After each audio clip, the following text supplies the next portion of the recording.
The 1971 Roosevelt dime, like all dimes minted in the United States since 1946, features a portrait of Franklin D. Roosevelt on its obverse, and an olive branch, torch, and oak branch on the reverse.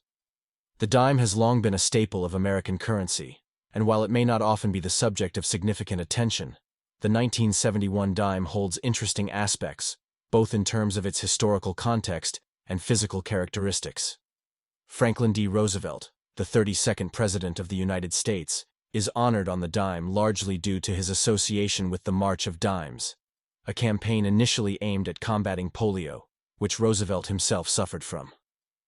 By 1971, the Roosevelt dime had been in circulation for 25 years, having replaced the Mercury dime, featuring the Roman god Mercury, in 1946.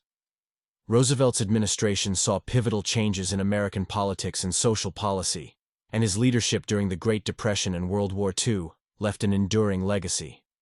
In 1971, the United States was in a period of significant economic and social change. The U.S. was grappling with the aftereffects of the Vietnam War, economic inflation, and shifts in the global monetary system.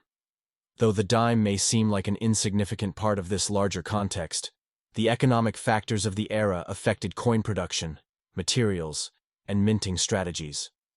By 1971, the composition of the dime had been altered due to the rising costs of precious metals. Before 1965, dimes were made of 90% silver, making them valuable beyond their face value as the price of silver fluctuated. However, in 1965, due to silver shortages and economic concerns, the U.S. Mint switched to a clad composition, using a copper core sandwiched between two layers of copper-nickel, an alloy of copper and nickel. The 1971 dime, like other clad dimes, consists of 91.67% copper and 8.33% nickel. This shift in composition meant that dimes were no longer worth more than their face value based on metal content, but were designed to be durable and resistant to wear, which was a significant improvement over previous silver coins. In 1971, dimes were minted at several U.S. mint locations: Philadelphia, no mint mark; Denver, marked with a D; and San Francisco, marked with an S. Coins from the San Francisco Mint were typically reserved for proof sets, high-quality coins meant for collectors. These proof coins are especially prized because of their sharp details and mirror-like surfaces. The absence of a mint mark on a 1971 dime means it was minted in Philadelphia. The majority of dimes in circulation today from 1971 come from Philadelphia and Denver, with the Denver minted dimes being more common. Collectors often seek out well-preserved examples of dimes from this era, particularly those with strong, clear strikes. The 1971 dime is generally not rare, and in typical circulated condition, it is worth only its face value of 10 cents. However, uncirculated versions of the dime, especially those in pristine condition, can be worth more to collectors. Proof sets from the San Francisco Mint are particularly desirable.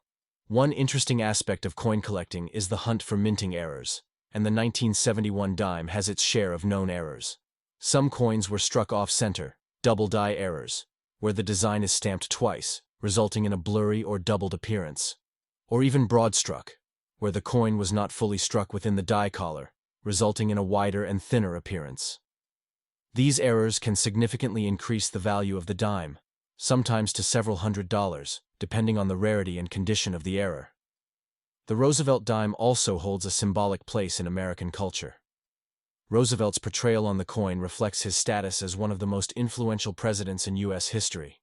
His image on the dime is a reminder of the fight against polio and the collective efforts of the March of Dimes organization, which ultimately led to the development of the polio vaccine. This historical connection gives the dime a legacy beyond mere currency.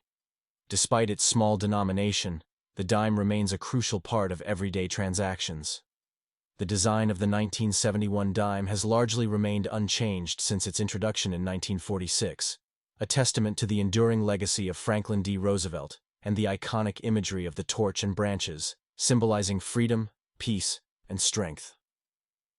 Over the years, billions of Roosevelt dimes have been produced, making it one of the most recognizable coins in the U.S.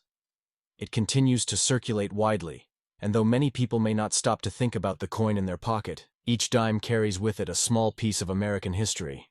The 1971 Roosevelt dime is not just a small piece of metal used for transactions. It represents a significant chapter in U.S. history. From its connection to Franklin D. Roosevelt and the March of Dimes, to its transition from silver to clad composition, the dime tells a story of changing times in America.